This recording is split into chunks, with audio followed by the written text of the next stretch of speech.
The Road to Autonomy is presented by the Road to Autonomy Index. The Road to Autonomy Index is a rules-based equity benchmark index that measures the performance of a basket of global companies that are involved in the development and commercialization of autonomy. Institutional investors and fund managers are watching megatrends that are shaping investment opportunities today. These megatrends are creating thematic investment ideas and opportunities for forward-thinking investors. We believe that one of the biggest megatrends today is autonomy. That's why we created the Road to Autonomy Index, the world's first and only pure-play index to track the thematic investment opportunity in autonomy.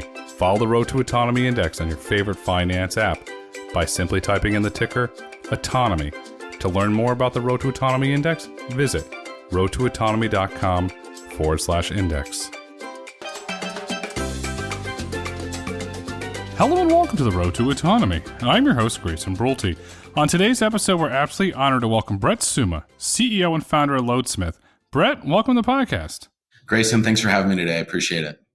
I'm excited to have you here today because point blank, you're building the future of freight logistics. But not only are you building the future of freight logistics, you're building a business. You're taking a business sense to building what you're doing with freight. And on June 22nd, Loadsmith announced the Loadsmith Freight Network, the first ever freight transportation company, built specifically for autonomous trucks with Kodiak as your partner. Why? What did you see in the market? Because you're ahead of the curve and it's going to benefit your business and your shareholders down the line. Well, I think it's important what you keyed in on in the very beginning was that we're building a business. And our business is centered around the future of work and the future of workers in this industry, as well as trying to build a platform for our shipper partners that we can create an elastic capacity for them to be able to navigate the challenges of markets. You know, I visited with several customers recently, and one of the biggest questions they asked me is how can we get out of these peaks and valleys and the increasing severity of the peaks and the increasing severities of the valleys, and how can we get to a more resilient supply chain? I don't believe that you can get to a more resilient supply chain without addressing the workers that participate in the supply chain, and specifically the professional men and women who drive truck for a living. The men and women, the professionals, they're the backbone of the economy. They do a really great job. It's a hard job. It's a very hard job, and they're very unselfish for what they do. They drive on Christmas. They drive on holidays. They drive on Thanksgiving. They bring the goods that we need in the depths of the pandemic. Those men and women, they were out there, and we didn't know what was happening with COVID, but yet they were still delivering our goods and not complaining about it. So the professional men and women that are drivers. When you look at developing the future of work, and you mentioned the term elastic capacity, first thing goes to my head is AWS and Amazon because they reported blowout earnings today. Do you view what you're building as cloud compute, where you have your S3 bucket, you have your CDN CloudFront distribution, where you're going to start to balance that capacity from a cloud-like perspective? That's a really deep question, Grayson. And if you rewound about a month, we had our sales team in our office in Denver, and our COO was in this particular meeting, David Stem.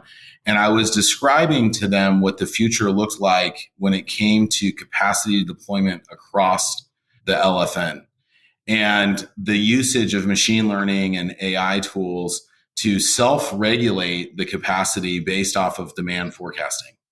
So to your point, you could wake up tomorrow and your capacity could have balanced itself overnight by load selection and lane selection to move the equipment, the truck needed from one area to another. And so let me give you an example of a lane. So let's say that you were oversold in your lane from Dallas to Atlanta, but undersold in your lane from Dallas to El Paso, as an example.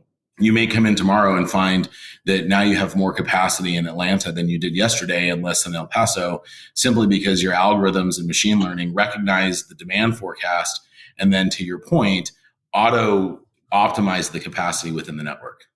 Do you become plumbing for the future of freight? Do you become that plumbing network that everybody has to run on top of? So we look at going back to cloud compute. You have Microsoft Azure, Google Cloud Compute, and Amazon AWS. And let's just call them the big three. Does the Loadsmith LFN become one of the big three? To your point, yeah. Again, today we had a very good conversation internally about being mode agnostic, and beyond being mode agnostic, you're also, really logo agnostic. And what I mean by that is that we're building the framework for the LFN, which, by the way, will capture 80% of freight movement in the United States. So it's not like we're talking about a small subsection of freight. But the LFN is not singular to Loadsmith. And what I mean by that is that we may end up becoming, to your point, the plumbing system for many of our larger competitors, and moving, whether it be, Loadsmith owned trailers, private fleet trailers, or even competitor trailers. So beyond mode, we're also logo agnostic. And so I think that you can kind of look at the LFN and compare it somewhat to a railroad and their ability to capture capacity on that railroad. So we feel in a lot of ways that we're, for lack of a better word, laying the track for the Loadsmith Freight Network, right? And then once it's fully deployed, our ability to be mode or logo agnostic on it is really going to be something special.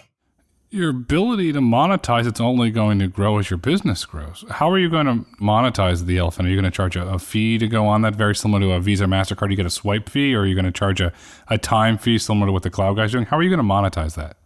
What's interesting about that from a shipper perspective is we believe that we'll be able to renegotiate the way that freight is negotiated. And what I mean by that is our cost modeling will be very static. So we would look to our shippers to look for 3-year or 5-year contractual contracts, as opposed to a year, which is typical. Some have gone to every 6 months. Some have stayed true to their 2-year cycle, depending on, the length of time that usually it's related to how long the transportation manager has been in the seat, how frequently they do their RFPs. But we believe that we can go out and offer customers 3-year, 5-year, or even indefinite rates and pegging them to some index, very similar to a fuel surcharge, so that they're able to, instead of having peaks and valleys and extremes in those peaks and valleys, more of rolling hills as time goes on. And then the ability to do it in an elastic way, and what I mean by that is the ability to have surge capacity with the ability to just absorb surge capacity, or the ability to absorb a decrease in demand in a particular lane for a customer. And so our ability to absorb those things and offer the same static contract pricing all of a sudden means that you can really get rid of spot within the LFN. You could plan. 100%. And when we listen to our customers, we listen to landed transportation cost, right? Like a forecastable, plannable landed transportation cost. And when you look at the run up in COVID and everything that happened, that was very difficult for transportation managers, for procurement folks, and then for the finance people really to navigate those run ups on the landed transportation cost. So we want to be able to be a huge value add to our customers. And beyond that, to answer your question on non-Loadsmith, logoed trailers, you'll buy time on the LFN. If you're a competitor of ours and you don't want to get into the autonomous space, but you want to run freight back and forth on the LFN, then you're just buying time. And so our ability to do that in a much, much more predictable and plannable rate model. We know that the Kodiak driver is expandable. I spent a tremendous amount of time in asset-based trucking, and the wonderful thing about asset-based trucking is that you get a tremendous knowledge base in every aspect of the industry.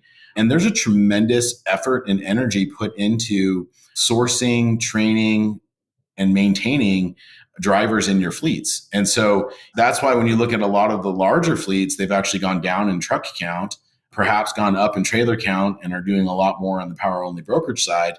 However, the reason that they've gone down in truck count is because the ability to continue to source and retain drivers will continue to be a challenge, especially in the irregular route over the road segment. And beyond that, the over the road segment that requires the next generation of drivers to be out for extended periods of time. Because if you do generational cohort research, you'll know that that's not the motivation for that next generation of worker. The generation wants to do the last mile runs where they can go home at night. And there's a lot of data pointing to that. The over the road is a special individual, that the long haul that enjoys that. And will always be special individuals that want to do that, but a majority of those individuals are going to shy away from that. Is that where you see the Kodiak driver filling in those long haul routes that those traditional special drivers did? Do you see that Kodiak driver filling in there, or where do you see it filling in for you? I think that the Kodiak driver fills the need of that mid-tier mileage band, somewhere between 350 to let's call it a 900-mile length of haul, depending on how you are able to break that up. And not that you also can't have relay segments, meaning that, there's 2 middle miles, let's say, or 3 middle miles, depending on the length of haul of the load and the actual origin and destination pairing. But to your point, the segment of driver that is retiring the most is the irregular route over the road driver. And the next generation of drivers, which is really what Loadsmith is founded on, is the next generation of workers. When you look at them as a cohort, they have some very admirable characteristics in regard to their willingness to sacrifice. Some people call that a poor work ethic, depending on what generation you're from, right? Like if you're trying to balance the two things. Others call it a more work-life balanced approach. The reality is that you can be very hardworking and have a work-life balance. And I think that when you look at our first to last mile driver and the next generation of first last mile drivers, that's what you're going to find. You're going to find hardworking people that want to come in and do a job and they want to do it well, but they want to go home to their family. They want to be present in their life. They don't want to have to battle for a parking spot at a truck stop, as an example. We understand the lifestyle of trucking and the detriment that it can have on individuals' health, whether you're talking about mental health, whether you're talking about family health or physical health. And so we want to try to solve a lot of those problems because those problems aren't going to go away in the industry. We can't ignore that they exist. And we can't ignore that the next generation of workers is not going to have the willingness to sacrifice those things. Doesn't mean that they don't want to work, just means that they're not willing to make the same sacrifices that previous generations did. Society's changing. There's no doubt about that. The way we live, work, and play is completely changing. Your professional drivers today can download the Loadsmith driver app. They get 24/7 access to view every load in the network. That's a very big positive to appeal to a younger demographic because they practically grew up on the iPhone. Then you start integrating really cool revolutionary technology with autonomous trucks. There's the Loadsmith app and the ability that you can interact with an autonomous truck for the next generation workers. Does that become a calling card, a way to say, look, you're on the cutting edge of technology. Loadsmith is going where the technology is. We're not a traditional trucking company. We're a technology forward company. Yeah, I think so. I mean, I think that, the reason that we developed the app and our carrier portal, ironically, we get more traction on our portal, our desktop version, than we do our app. And I think that has something to do with the fact that a lot of independent owner operators utilize a centralized dispatcher, let's say. So whether it's an organization that's doing it for them or somebody that they know, but we've had more traction on our portal than app in terms of digital bookings. But to your point, yeah, what we want to do is we want in future state, when we're running our trucks in the middle mile, the Kodiak driver is moving our freight in the middle mile. We want our carrier partners on the first and last mile to pull up their app or pull up the carrier portal and see all of the work available for them for the rest of the week or the rest of the month. Every single load that we move autonomously is going to be broken down into 3 components: a first mile, a middle mile, and a last mile. Well, the only way that the unit economics work is by pairing the final mile with the first mile. So every trailer that leaves to go be delivered to the customer needs to come back with a loaded trailer that's going to another market. And so we have to create those optimization toolings that take those loads, break them into 3 pieces, put them back together, and 3 trucks are going to handle every load that we move. And so we have to be able to provide that in an efficient way to the driver. And so the driver understands exactly what he's doing from a street turn perspective at our hubs, and the app and the portal are the way to deliver that to him. So we're very progressive on the app and the portal, meaning that from our current size perspective, the fact that we have that as an offering is a testament to our commitment to technology and really a testament to our commitment to the next generation of worker who, to your point, technology has been embedded in their lives. And in fact, when we did a lot of research in the beginning days of Loadsmith, we found that, if you're talking to millennials and Gen Z, if you're not talking about technology, they're not listening. And even beyond that, they're not wanting to even talk about technology. Their assumption is that it exists. And their assumption is that you should have it. And if you don't, then you're out of touch. Which is why when you look at millennials, their number one aspirational car brand is a Tesla. And the number one reason and the number 2 reason are zero emission and that it can drive itself. Those are like two things. And those are technology driven attributes, right? Those are things that now all of a sudden the next generation of consumer is saying, hey, technology needs to be embedded in what I do. And so it's a different world. To your point, one of the things that I've been focused on since day one is what happens when the policymakers and decision makers change generations. And now you're starting to see that. And now when I have conversations with customers, it's about, how do I go zero emission? How can you help me achieve my sustainability goals? How can you help me with my ESG? Right? Like those are the conversations that we're having. In so many ways, autonomous solves those things or can be additive to helping solve those things. And so I just think that I get a lot of flack because people say that I'm way too early to the game. But my personal viewpoint is that if you're not working on solving these big things today, that you're going to be really, really behind in a short period of time, because as we get older, the years go by a lot faster. Well, you're not too early to the game. Let's go back in the history here, and I'll give you a real good one. Let's look at Henry Morrison Flagler and John D. Rockefeller. You could have said they were too early to refineries. You could have said they were too early to pipelines. You could have said they were too early to moving it on trains, the oil.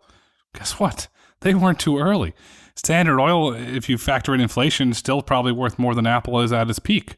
They weren't too early. They built something. They fully integrated. So you're not too early. This technology is still in the early days. You have to build the foundation. You mentioned 3 trucks to move those loads. I'm thinking when you go to a transfer hub, or if you want to use the term depot, I'm starting to view Loadsmith as, it's called that digital layer, that digital twin, that you're going to live on top of that physical infrastructure. As your partners that are part of the LFN, do you have input and say from a design perspective, hey, we're going to put the LFN digital layer on top of your infrastructure. We would recommend adding an extra 200 yards to your lane, to your yard, to create more of a capacity for those trucks. Do you have any insight in that, since you are going to become that digital layer? When I look to the future of what you're building with the LFN, I could see, I'm in headquarters, okay, Loadsmith Truck 1 launched, I got in a real-time push notification. Loadsmith Truck 2 came into depot, got a real-time notification. You automate everything, and you change my life as a shipper.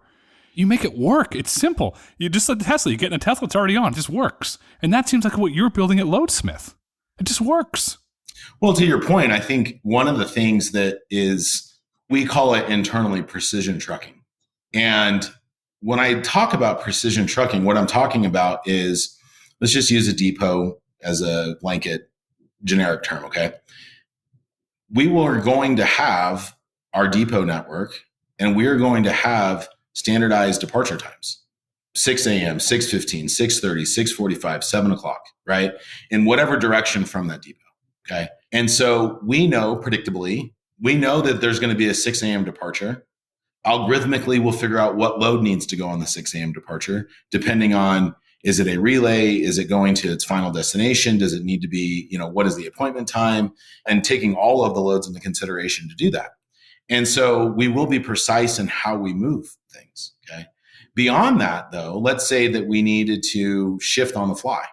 As an example, say that we're moving freight from Dallas to Memphis, and that's a lane for us, and we have an hourly departure in that particular lane. But let's say that we've launched 5 trucks in that lane, and there's an accident up ahead. And so now they're starting to get bottle jammed and closer together. We actually can slow down the last departing trucks. We actually can space them out real time. We actually can control the speed at which the truck is moving remotely and be able to speed up or slow down the truck depending on what's happening in transit. Okay. Obviously, our general method will be, we'll put the truck in economy mode, meaning like the truck will never speed. Okay. So it'll never be going too fast for conditions. It'll never go above the speed limit. However, we can incentivize the truck to get there faster within the speed limits, depending on the criticalness of the load. We also can just put it in eco mode and have the truck get there in the most efficient fuel spend possible. And then if our spacing becomes misaligned for whatever reason as the trucks are in transit, we can speed up or slow them down so that their arrival is very, very consistent. And the way that I would liken it is, if you've ever been on a plane and you've been delayed for departure for whatever reason, but still made it to your arrival at the same time. What did the airline do? They sped up, right? They just flew faster. Or alternatively, you put into a holding pattern, your arrival time's been pushed back by 30 minutes for whatever reason. What does the plane do? Slows itself down. And so we will have that same ability and flexibility, even in flight, to be able to manage what our departures and arrivals are looking like. And so to your point, we're able to do a lot of really cool things from a precision perspective that you probably otherwise wouldn't have been able to do. From an economics standpoint, I hear cost savings, cost savings, cost savings, because you're going to increase the optimization and the efficiency. What type of cost savings are you looking when you start running these 800 Kodiak trucks in your network? Well, the fascinating thing about cost savings is that we're not going to know for a while on some of the things. Okay. Some of the things I can tell you that we won't know for a while are going to be the insurance. We don't know how the actuaries are going to price this, right? So there's the insurance aspect of it. That's an unknown. We do know that we probably will see some cost savings in regard to fuel consumption. And that's not to say anything about the professional men and women who drive truck for a living, because they are very concerned about fuel consumption, especially the small and independent fleets. And the larger fleets are especially interested in fuel consumption.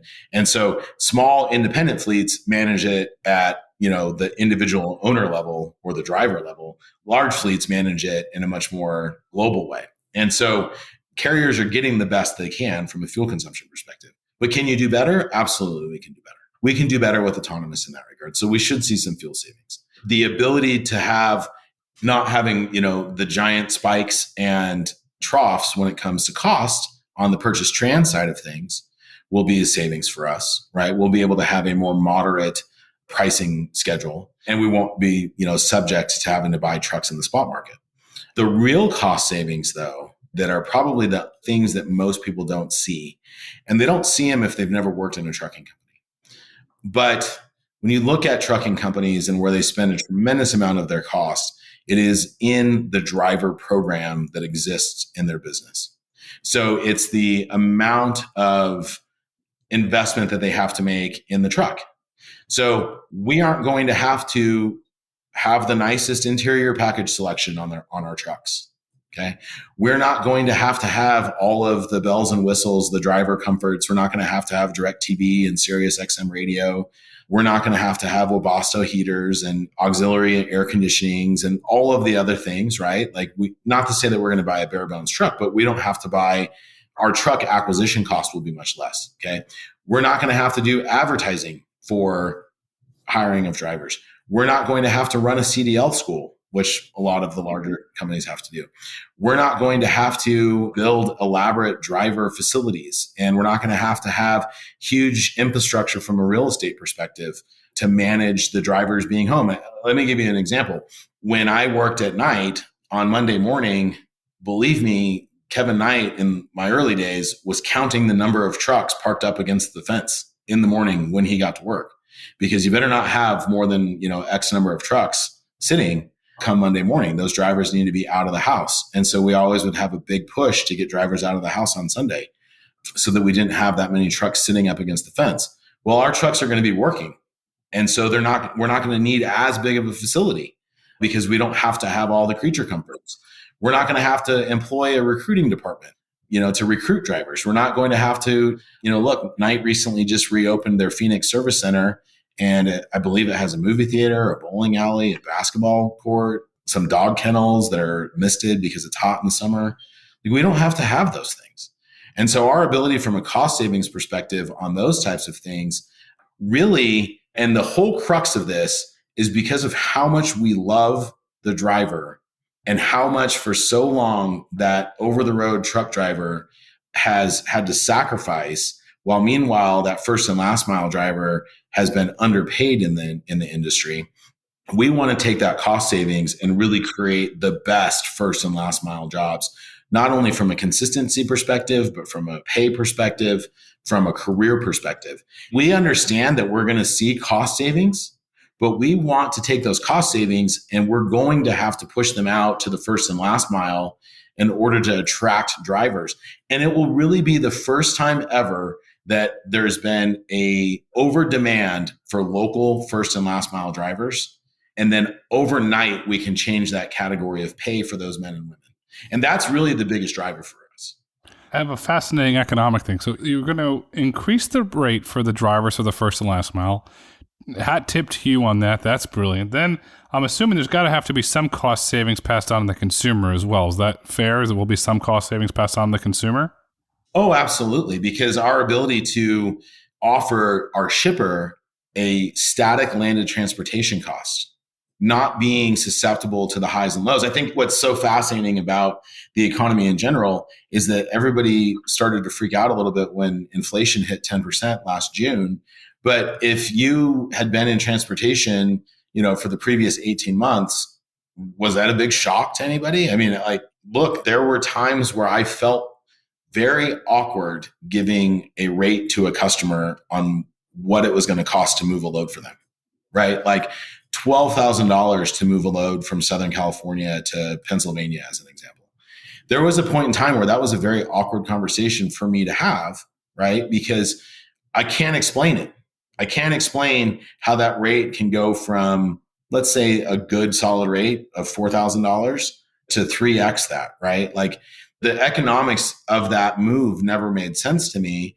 And, God bless the drivers that did so well during that period of time. Unfortunately, now the suffering is, in effect. And that's what we're trying to solve really for the driver and for the shipper is we don't want to have boom or bust periods anymore. We want to be able to provide our shippers with a very static landed transportation cost. And ultimately that affects the consumer. And when you look at the number of trucks we bought and why that specific number and how the autonomous truck utilization score is about 2.5x a normal truck score, all of a sudden we're able to utilize our truck more often, more frequently, more optimized, more efficiently. All of those things are going to result in a lower static landed transportation cost over time, which is what will impact the consumer. Going back to the economic aspect, you're going to have highly paid first and last mile drivers. Think about the economic impact on those local communities where their salary is going to go up by X%. Perhaps they go out to dinner more. Perhaps they go bowling. Perhaps they take the family to the movies. Perhaps they invest in something from a local business. That economic stimulus is going to become fascinating. Now you start having all these economic stimulus pockets around the country that are not in your traditional pockets. That's really good for perhaps you get a better hospital, perhaps better amenities moving in the neighborhood because there's more money going there. Or perhaps a family can send, this is a huge thing now, they can send their child to school debt-free. Think about the long-term, forget the economic, think about the long-term positive impact on life that individual that said, hey, I'm going to be a first last mile driver. I'm going to put together X amount of dollars every month aside because I can afford to it because the Loadsmith Network is paying me more. My son or daughter can go to school debt-free. That's a win. That's a win of win and wins because we have to do something to pay drivers more. If you look at Chattanooga, Tennessee, very high concentration of drivers historically in trucking companies. The average home in Chattanooga, Tennessee is $265,000. You factor in an 8% 30 fixed-year mortgage, you're paying over $565,000 in 30 years for that house. That's unaffordable. But you're trying to solve the problem, and I give you a lot of credit for that. As you look to roll out these lanes, where do you see them rolling out? Because I'm really curious from the economic standpoint, because we're going to see a lot of really good economic goodness happen there. Yeah, the lane question I get a lot. And, the LFN is, something that we're in process of designing. I've requested another data set to help me with the design of it. And I hope to get that data set back next week. Once I dive into the commodity flow survey and those types of things, the data really tells you where it works from a freight flow perspective, right? So the first thing that you have to look at is how does freight flow in the United States? And it's very, very simple because we have producer and consumer economies. We have manufacturing and retail sectors. So it's not overly hard to understand how freight flows. Beyond how freight flows, though, then you have to come in and say, well, we understand the flow of it. Now let's look at the regulatory environment. Now let's look at the technological capabilities, right? You can't ignore those two things because, quite frankly, you're going to find that Chicago to Pennsylvania is a very, very viable lane for a lot of different reasons. However, the technology is not there yet. You're not going to run autonomous in that lane because of weather concern. And perhaps you could do it at certain points of the year, but what is the use case for that if you can only do it for, let's say, 5 months? So you have to look at the flow of freight, then you have to look at the regulatory, the technology, and then lastly, you come back in and you overlay that with what are the economics of the actual lane. And the economics of the lane are going to be determined based off of what current pricing is. But I submit to you that everything we know about current pricing is going to change when autonomous starts hitting the street. And everything we know about head haul, backhaul pricing is going to change when we start working on with autonomous trucks. And those peaks and valleys are going to become more like rolling hills as time goes on, especially with there's a banker at Citibank named Swati Rowe. She referred to the lanes that I'm really talking about as the commoditized lanes of trucking. She's very in tune with how that works. And those commoditized lanes are going to be the first lanes that are off the board from an autonomous perspective. And it will forever change the way that pricing's done. Because that's an interesting point with the city data. Because I look at Dallas to Houston, everybody wants to do that route, but to me, it's just going to be a race to the bottom.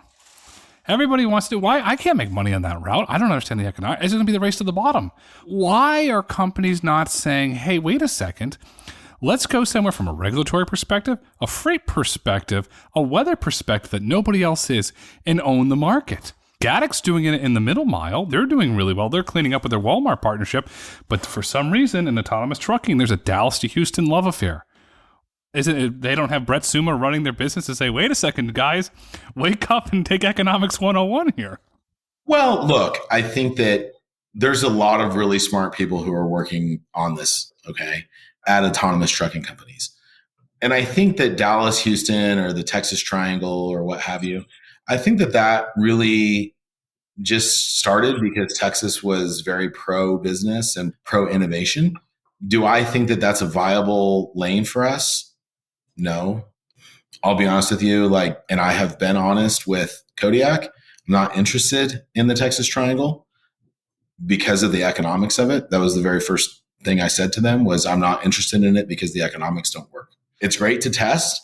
And in fact, we don't have a testing partnership with Kodiak, right? We have a very different partnership with them. Our partnership is a development partnership. It's not a testing partnership. So what we're really talking about is going and developing the ODD for autonomous application and identifying the LFN in order to build out on top of. So the folks that want to test in the Texas Triangle, God bless you, because we need the miles from proving out the concept perspective. But do I think that it's an economically viable solution? Absolutely not. Now, I've been in 3 different manufacturers' trucks doing ride-alongs in fully autonomous mode. And I can tell you that I was more impressed by Kodiak's navigating the Bay Area and the tightness that exists. And in fact, if you ever get a chance to do a ride-along with them, go to the Bay Area and do it, because you're talking about a much tighter freeway system. And the course that they run their truck on is not an easy one. It's not an easy one to drive a regular truck in if you're a human driver. They really have stress tested themselves in very tight driving situations. So I don't know why everybody's focused on the Texas Triangle other than Texas probably let them in the beginning days. But to your point, the unit economics of everything, it has to make sense. And unfortunately, for a long time, in trucking, people have felt like you can make up for it in volume. And that's never the case. And I learned that from my time at Knight, who probably arguably is the most respected trucking company. Now you can throw some others in there like Hunt, and you can debate whether who's really trucking and who's something different, right? But those two seem to be about the leaders in our business and have a lot of respect for both organizations. But what I've learned from them is that you don't make it up in volume. You make it up through discipline and through design. Is that discipline and design going through to your Kodiak development partnership where you're sitting down with Jordan, Don, Mike, and the whole team and saying, okay, guys, we're in the business of making money. We both have shareholders. We make money. Are you putting your economic discipline into that development relationship? Oh, I think that that's what makes our relationship so good, is that they're willing to have me at the table, and I'm willing to share tremendous amounts of data with them on freight and on how freight moves. our relationship is deep enough to where we can talk specifically about lane and customers that move in that lane, right? And that's, for good or bad, I've been in this industry for a really long time. And so, James Reed, who's at Kodiak, recently mentioned, he's like, your understanding of the network, but beyond the network, like actually what customer is located in what obscure city along that network, right? And so there's just some of that like internal knowledge that I've gathered over the last 25 years about freight that perhaps that they don't have. And not that they can't learn that. I mean, I definitely couldn't learn the hard technical stuff that they're doing. There's no way. My brain doesn't work that way. But, in terms of network design and the discipline on the economic side of it, they get it. They understand that volume can only accomplish so much, right? And that if the unit economics don't work, and specifically on the first and last mile, because, that's what's going to eat you alive from a cost perspective if you're not disciplined with that. So for me, when I look at it we kind of have a bifurcated customer model at Loadsmith, meaning that we serve our customer, but we also serve our carrier, much like a customer. And so that bifurcated model for us, it transcends beyond the 3-year contract for the shipper, but also the 3-year contract for the first and last mile driver. And so for me, there's nothing more that I would like to do to call my brother as an example, who is an over-the-road driver, okay, and say to him, hey, if you want to consider doing first and last mile, I can create a 3-year contract job for you. For the next 3 years that you report to this depot, Monday through Friday at 6 a.m., and you use our app, and our app's guiding you on what trailer to take to what customer and what load to pick up to bring back.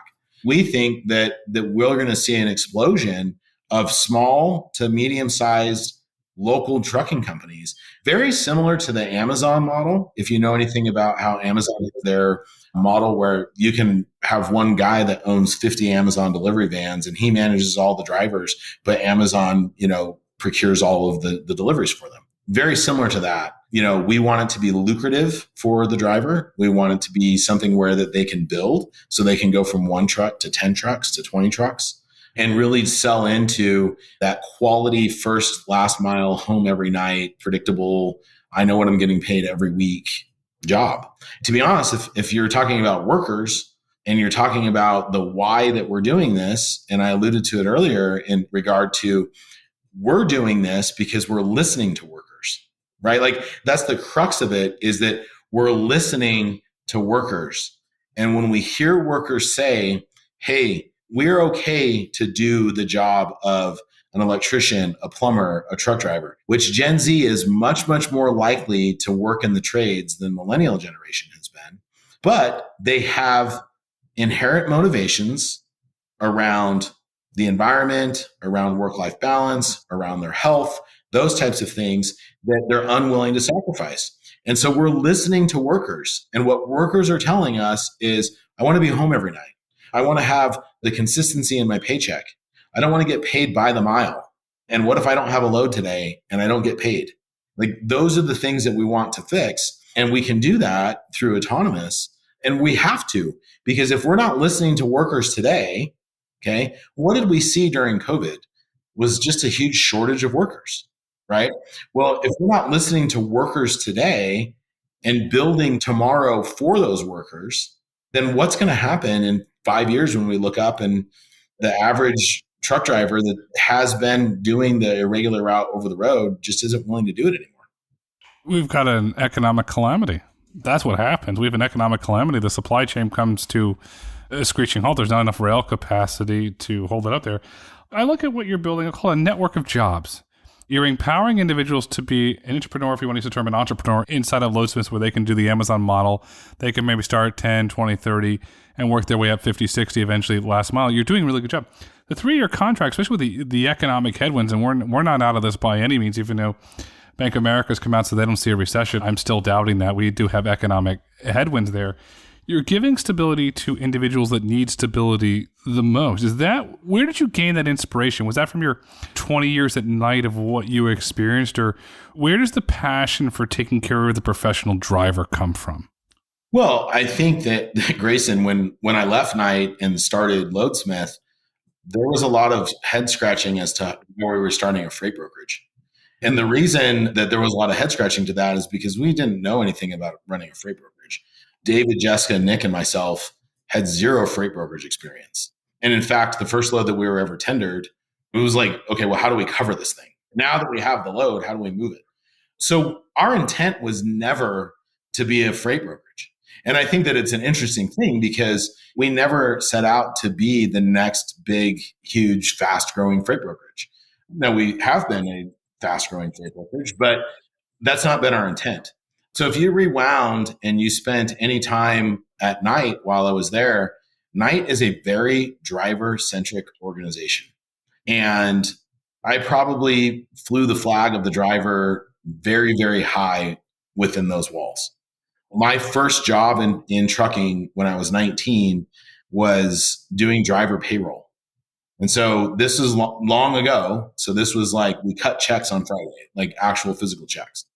And so my first job in trucking at 19 years old was ensuring that these men and women got paid correctly. And there was two people that were instrumental in those very first days for me of setting the tone of how important the driver was. And beyond how important the driver was, how important my role in the driver was. So I'm 19 years old, and a gentleman named Scott Tice, who ran our Katy, Texas office, and Eric Cutter, who ran our Indianapolis, Indiana office. Tremendous amount of respect for those gentlemen. But at 19, they're on my phone on Friday explaining to me how important my job at 19 is in the grand scheme of this large organization, right? Just paying the driver correctly. And so that set the tone for me from day one of how important the driver was, right? And all through my career, whether it was when I worked night dispatch or weekend operations, became a driver manager, a planner, when I was in sales, let's take when I was in sales as an example. I worked directly for Keith Knight in our office in California. Brett, we have to have freight for these drivers. That's your job. You have to go out and sell freight for these drivers. Brett, the freight has to be efficient. It has to get them on and off the load. They have to make money. So at the highest level of the organization, Kevin, Keith, to the lowly 19-year-old payroll person, right? Like entry-level job, okay? Driver, driver, driver. And so I know thousands of drivers very, very well. I love those people. They're salt of the earth, hardworking, willing to do what it takes people. So when I looked at what was happening in the future, and there's a component of technology, right? Like for me, I looked at the landscape and I looked at the direction that things were going. And look, there's probably not going to be a trucking startup now that goes from 0 to 10,000 trucks. It's probably just not going to ever happen again. Okay. The largest fleets are shedding equipment, right? Sizing their business based off of driver count. There's a big push into power only and to tapping into independent and small carriers. But I looked at it back in 2017 and 18, and the ELD mandate was step one for me. Okay. The ELD mandate happened. Out of it became Fork Heights and Project 44. Out of that gave the ability for a company like mine to start and be able to feel and act and look like a trucking company to my customer. So as an example, my ability to offer super tracking to my second largest customer who requires that. Well, I can accomplish that at a very high level as a freight brokerage where 5 years ago, I couldn't have even competed with a trucking company. Right. And there's been a lot of conversation recently. And I know that Eric Fuller was particularly upset about the amount of freight that had moved from traditional trucking companies to third-party logistics providers over the last decade or so, half decade or so. He called it out in an earnings call that we have gained more market share.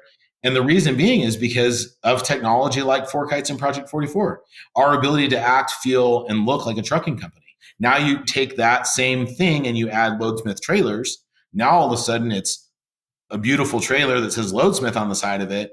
And I can look and act and feel like a trucking company even more. And so from my perspective, had the ELD mandate not come along, Project 44 and Four Kites probably wouldn't have happened or scaled as rapidly as they were able to, which would have prevented a company like Loadsmith from being able to launch in the way that we did, because we wanted to feel a certain way to our customer. So from my perspective, we have always been all about the driver. And that just goes back to all of our collective experience, working with drivers and just the sheer, love that we have for them. Everything happens for a reason. There's no other way to describe what you said. You're out innovating. You went to the school of night and you came out Sir Lancelot. You're there. You're doing that. You understand from a 19-year-old the economic impact of drivers depending on freight, and you decided to do what any great entrepreneur would do, build a better mousetrap, profit from it while also taking care of the people that got you there. And that's what I call a win-win. And it's only going to provide great success for Loadsmith as you go into the future and you start rolling your 800 Kodiak trucks. Then perhaps one day in the future, you have another press release, you're rolling 1,600, 3,200 as we go and you scale up the Loadsmith network. And Brett, in your opinion, you've got the deep experience. What does the future of trucking look like? I think the future of trucking is depending on what you want it to be. And I know that's like the most obscure answer ever. The reason I carved that out is because I want to make it very clear to the men and women who love driving for a living that you're always going to be able to do the job that you want to do in this industry. Nobody is coming for your job. Your job is valuable. It is a critical component of the U.S. economy. The work that you do is noble. We are not coming after your job. We are laser focused on what happens in the future when the next generation of workers are unwilling to do the work that the current generation of workers are doing. So our vision of the future incorporates all of the hard work and the current work that the current drivers are doing, but it's additive to that. It is not a replacement, it's additive, because we're going to need it in order for us to have a more consistent supply chain in the future because of work. So when I look at the future of transportation, I look at really what is the future of workers first. And then I back into, okay, well, we know what workers want. So now how do we build systems to solve those problems? Or in this case, fill the hole? Because there is going to be a hole in the middle mile from a available worker perspective. There's nothing wrong with that. There's nothing wrong with the individuals that love the job that they do. And there's nothing wrong with wanting to fill a hole that's going to be created by workers not wanting to do that job. So the future for me, it's a blend of current and it's a blend of what we're building at Loadsmith, which is an automated middle mile in a very select, disciplined approach in a network that is designed intently based off of the flow of commodities in and out of those origin and destination locations. And then just a tremendous force multiplication of first and last mile jobs for the drivers of the future. And I told you kind of a little whimsical story of my brother is a professional driver and he happened to hear me on a radio program. And it was the first time that I was ever able to articulate it in a way where he texted me after and said, "Hey, thanks for not coming after my job." Right? Like that's not what we're talking about. And I think that that's an important thing for people to hear. Look, I don't need to beat the safety drum because the Kodiaks and the Auroras of the world, they do a great job of talking about safety. I don't need to beat the safety drum. I need to beat the worker drum because the workers are the most important thing here. And then the benefit is workers, shippers, and ultimately consumers. At the end of the day, Loadsmith's preparing for the future, and autonomous trucking will create jobs. Autonomous trucking will create jobs. And you clearly mentioned that and demonstrated that with the great work that Loadsmith is doing today and will do in the future. Brett, as we look to wrap up this insightful conversation, what would you like our listeners to take away with them today? I think that when people ask me the why, the answer is very simple. It's not even a question, really. It's because it's the right thing to do. It's the right thing to do for a cohort of people who have moved the economy for decades. And we talk about, essential workers. And during the pandemic, drivers were treated as essential workers. They've been essential since the beginning of distribution. since we moved away from growing our own food. They've been essential and they will continue to be essential. So the question of why is a pretty straightforward answer, which is it's just the right thing to do for a cohort of people who have made sacrifices.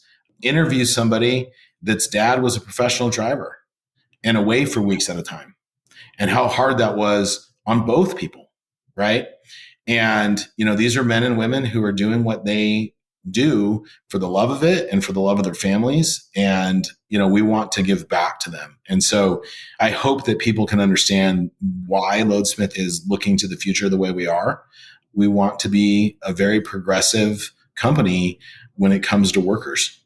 Simply said, Loadsmith is doing the right thing. Loadsmith is doing the right thing. They care about the workers. Loadsmith cares about the workers. The future is bright. The future is autonomous. The future is Loadsmith.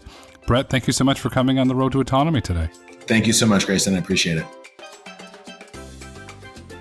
If you've enjoyed listening, please kindly rate, review, and subscribe on your favorite podcast platform. Want to get in touch? Follow us on Twitter, Instagram, and YouTube at Road to Autonomy, or email podcast@roadtoautonomy.com. The Road to Autonomy podcast is produced by the Road to Autonomy LLC. The views and opinions expressed on the Road to Autonomy podcast do not necessarily reflect those views of the Road to Autonomy, its subsidiaries, its shareholders, directors, investors, or partners. The content discussed on this podcast is for informational purposes only. It should not be taken as legal, investment, tax, or business advice. Nothing is a recommendation that you purchase, sell, or hold any security or other investment, or that you pursue any investment style or strategy. The content of this podcast is presented on an as-is basis with no warranties, express or implied, of any kind. Financial mentions about companies in the Road to Autonomy Index and discussions about the Road to Autonomy Indexes are for informational purposes only and should not be relied upon when making any investment decision. Furthermore, an inclusion of security within the Road to Autonomy Index is not a recommendation by the Road to Autonomy Indices LLC to buy, sell, or hold that such security, nor is it considered to be investment advice.